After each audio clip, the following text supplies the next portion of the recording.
Hello everyone. So we are discussing the back exercise questions of the chapter Equilibrium, and today we will discuss question number 30.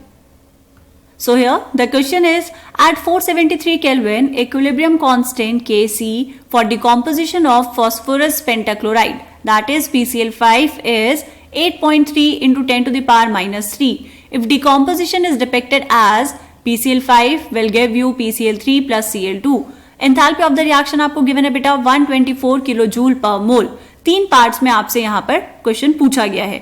A part क्या है बेटा, right an expression for Kc for the reaction, तो one by one करके ही solve कर लेंगे हम। ए part में पूछा है बेटा Kc फॉर द रिएक्शन, बहुत सिंपल है, अब तो आप आंख बंद करके भी लिख देंगे। कैसे बेटा, तो Kc is equals to concentration of products, मतलब concentration of PCl3 into concentration of Cl2 divide by concentration of reactants, मतलब कॉन्सेंट्रेशन ऑफ PCl5, और ये सारी क्या है बेटा, इक्विलिब्रियम कॉन्सेंट्रेशंस। ठीक है, ए पार्ट सॉल्व हो गया हमारा। बी पार्ट में क्या पूछा है आपसे, what is the value of Kc for the reverse reaction at the same temperature. Reverse reaction के लिए जो इक्विलिब्रियम कांस्टेंट की वैल्यू आएगी, लेट से वो है बेटा K-C।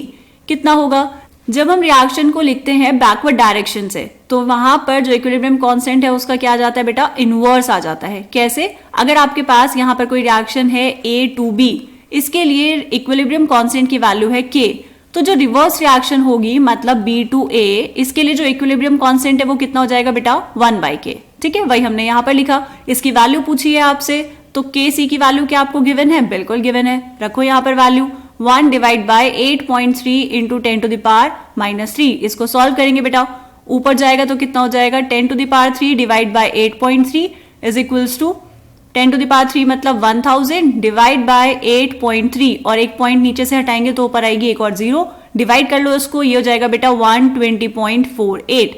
This is the value of Kc for the backward reaction, या फिर हम कहेंगे फॉर द रिवर्स रिएक्शन। ठीक है, बी पार्ट भी हो गया सॉल्व। अब देखो सी पार्ट। सी पार्ट में क्या पूछा है बेटा, what would be the effect on Kc if. First part क्या है, more PCl5 is added. Second part क्या है बेटा, pressure is increased, and third part is the temperature is increased. तो देखो बेटा, फर्स्ट एंड सेकेंड पार्ट में हम चेंज कर रहे हैं प्रेशर और कॉन्सेंट्रेशन। तो हमें ये बात बहुत अच्छे से पता होनी चाहिए बेटा कि जो इक्विलिब्रियम कांस्टेंट है, इक्विलिब्रियम कांस्टेंट डिपेंड करता है सिर्फ और सिर्फ टेम्परेचर पर। सो equilibrium constant depends on temperature. जब तक आप टेम्परेचर चेंज नहीं करेंगे, इक्विलिब्रियम कांस्टेंट चेंज नहीं होगा। तो फर्स्ट पार्ट का आंसर क्या हो जाएगा बेटा, नो इफेक्ट, मतलब जो वैल्यू है इक्विलिब्रियम कांस्टेंट की, मतलब Kc की, वो क्या रहेगी बेटा, अनचेंज रहेगी, उसमें कोई चेंज नहीं आएगा। सेकेंड पार्ट में आपने क्या किया, प्रेशर चेंज किया, प्रेशर चेंज करने से भी कोई चेंज नहीं आता इक्विलिब्रियम कांस्टेंट में, तो हम यहां पर लिखेंगे ये भी क्या होगा, अनचेंज्ड। थर्ड पार्ट देखो बेटा, थर्ड पार्ट में हमने क्या किया, टेम्परेचर को इंक्रीज किया है, टेम्परेचर को इंक्रीज किया है। ठीक है, जब आप टेम्परेचर इंक्रीज करेंगे, यहां पर ये जो रिएक्शन है, ये रिएक्शन के लिए एंथैल्पी कितनी है बेटा, enthalpy of reaction is positive. इसका मतलब ये जो रिएक्शन है ये है बेटा एंडोथर्मिक रिएक्शन।